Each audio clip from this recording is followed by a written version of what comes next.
I have already made a video on discussing why I believe Nezuko is the true protagonist of Demon Slayer. If you haven't already, please go and check that video out. But here in this video, I want to talk about the moments in the anime so far when Nezuko has shined and show off her character. It's in moments we see the true flashes of a character's motivation, whether it's good or bad. So here in this video, I want to talk about the 5 moments when Nezuko has broken the internet. Starting off with episode 9 of season 1, Nezuko defeating the ball demon. This broke the internet because we ended up seeing demons playing football, or soccer for my American friends. Nezuko turned into Lionel Messi, controlling the ball and aiming where to hit the ball as she allowed the sun to rise and kill off the ball demon. In this small glimpse, we have seen the monstrous potential of Nezuko, the strength of kicking the balls off the ball demon that was causing so much havoc throughout the whole area, and her fighting intellect in stalling the ball demon into thinking she was safe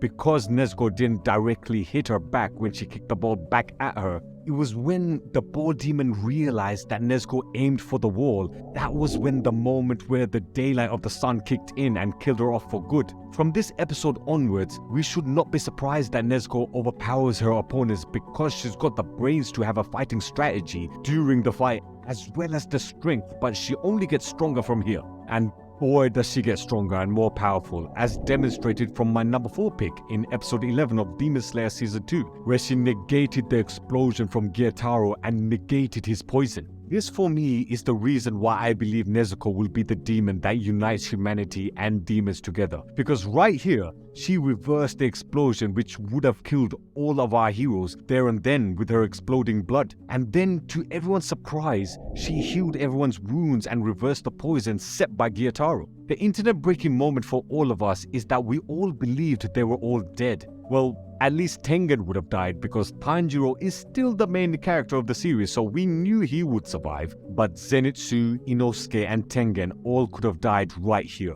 Demon Slayer has done it before with Rengoku, who was definitely a fan favorite character amongst the fans, but he died. So there's every chance possible that all the characters apart from Tanjiro could have died in this arc. But Nezuko comes out of nowhere and saves everyone. She is a demon that's not a demon. She's like the anti-demon. Whatever the demons do, she does the exact opposite. All the demons drink human blood for strength and hunger. Nezuko sleeps. Demons kill humans and torture them. Nezuko saves humans and heals their wounds. This is why I say she is the main hero for this story, because she doesn't have the limitations that Tanjiro has. As a demon, she can actually do more good than if she was a normal human being. She's a demonic angel that protects and saves all beings. And it's a good thing as well. Can you imagine if she was evil and actually gave in to her demonic instincts? It's bad enough you have Muzan and the Upper Moon demons, but I feel if Nezuko was evil, she would have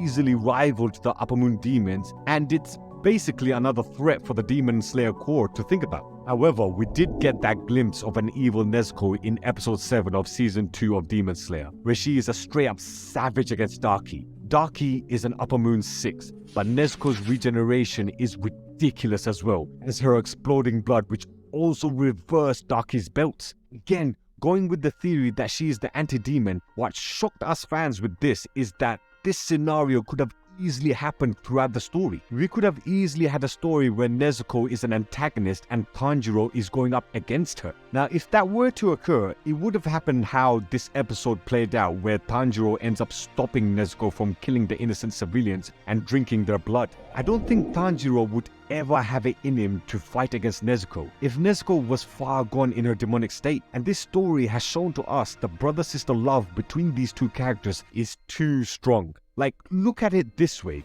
Nezuko reversed Darky's techniques in this full evil state of hers. She still has the abilities of the anti-demon despite giving in to her evil demonic instincts. So maybe that anti-demon side of her character would have kicked in regardless and probably would have pushed her to not be fully evil. On top of the bond between herself and Tanjiro, she probably would never have reached that full evil demonic state. I don't know, that's just me rambling, but what do you guys think? If Nezuko were to have been evil, would she have stayed evil, or is there enough factors in Nezuko's life that can prevent her from going full evil mode? Let me know in the comments down below. Number 2, Nesco using exploding blood for the first time, burning Rui's threads in episode 19 of season 1. Now, you might be shocked that this isn't number 1, and in terms of an internet breaking moment, it probably is number 1. But for me, my first place pick will always be the number 1 character moment from Nezuko, and I'll dive into that in a bit. But in terms of visual spectacle and just awesome game-changing animation, this is number 1. I have made a video explaining why this episode is such a masterpiece, so please do go and check that video out for more in-depth analysis.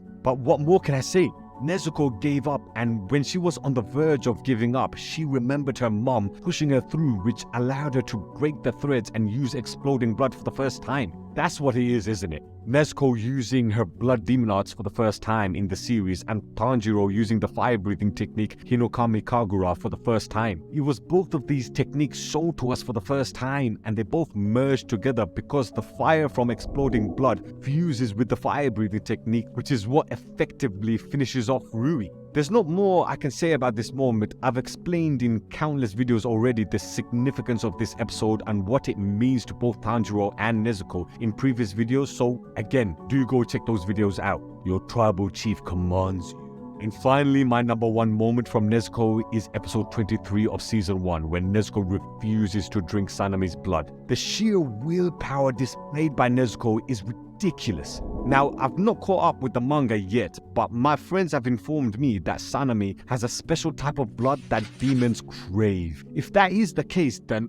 wow, just wow. This cements my theory of her being the antidemon. A demon refusing blood in the first place is already crazy. But then if she's refusing a special type of blood that demons crave, then this is a madness. Nezuko can not only potentially be the demon that saves humanity, but with her willpower of refusing blood and killing human beings, there is a potential of her even mentoring and teaching demons to refuse these evil acts. Nezuko had to go back to her human memories in order for her to garner the strength to refuse the blood. Those memories of her being a human helped her give the willpower to move past this test. In season 2, we have seen Gertaro and Daki still have the memories of their past human life. I'm not saying all demon-human memories are bad, but clearly they still have the ability to remember them. Rui still had fond memories of his parents before he thought they didn't care about him anymore. So that way of using your previous human memories to keep the demons human enough, protecting their humanity in order to refuse drinking human blood, as Nesco displayed in this episode, could be something that Nezuko can lead on after the death of Muzan.